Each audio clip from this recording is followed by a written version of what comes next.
reading from the Catechism of the Catholic Church, picking up where we left off, paragraph 402. The consequences of Adam's sin for humanity. All men are implicated in Adam's sin, as St. Paul affirms. By one man's disobedience, many, that is, all men, were made sinners. Sin came into the world through one man, and death through sin, and so death spread to all men because all men sinned. The apostle contrasts the universality of sin and death with the universality of salvation in Christ. Then, as one man's trespass led to condemnation for all men, so one man's act of righteousness leads to acquittal and life for all men.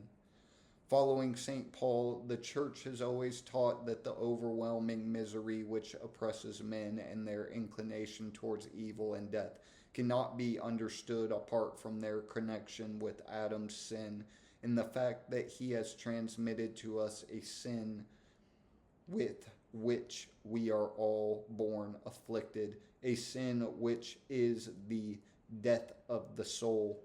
Because of this certainty of faith, the Church baptizes for the remission of sins, even tiny infants who have not committed personal sin. How did the sin of Adam become the sin of all his descendants? The whole human race is in Adam as one body of one man. By this unity of the human race, all men are implicated in Adam's sin, as all are implicated in Christ's justice. Still, the transmission of original sin is a mystery that we cannot fully understand, but we do know that by revelation that Adam had received original holiness and justice not for himself alone, but for all human nature. By yielding to the tempter, Adam and Eve committed a personal sin, but the sin affected the human nature that they would then transmit in a fallen state. It is a sin which will be transmitted by propagation to all mankind, that is, by the transmission of a human nature deprived of original holiness and justice. And that is why original sin is called sin. Only in an analogical sense, it is a sin contracted and not committed, a state and not an act. Although it is proper to each individual, original sin does not have the character of a personal fault in any of Adam's descendants. It is a deprivation of original holiness and justice, but human nature has not been totally corrupted. It is wounded in the natural powers proper to it, subject to ignorance, suffering, and the dominion of death, and inclined to sin, an inclination to evil that is called concupiscence.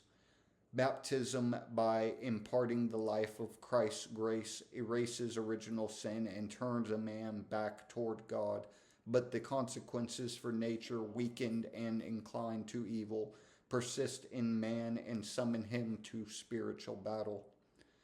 The Church's teachings on the transmission of original sin was articulated more precisely in the 5th century, especially under the impulse of St. Augustine's reflections against Pelagianism, and in the 16th century in opposition to the Protestant Reformation.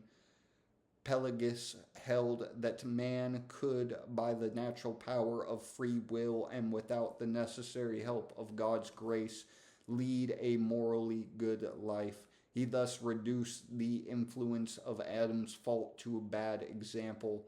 The first Protestant reformers, on the contrary, taught that original sin has radically perverted man and destroyed his freedom. They identified the sin and inherited by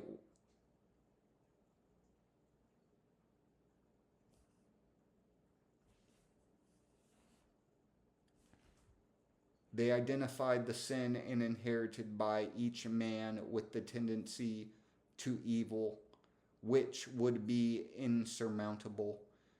The church pronounced on the meaning of the data of Revelation on original sin, especially at the Second Council of Orange and at the Council of Trent.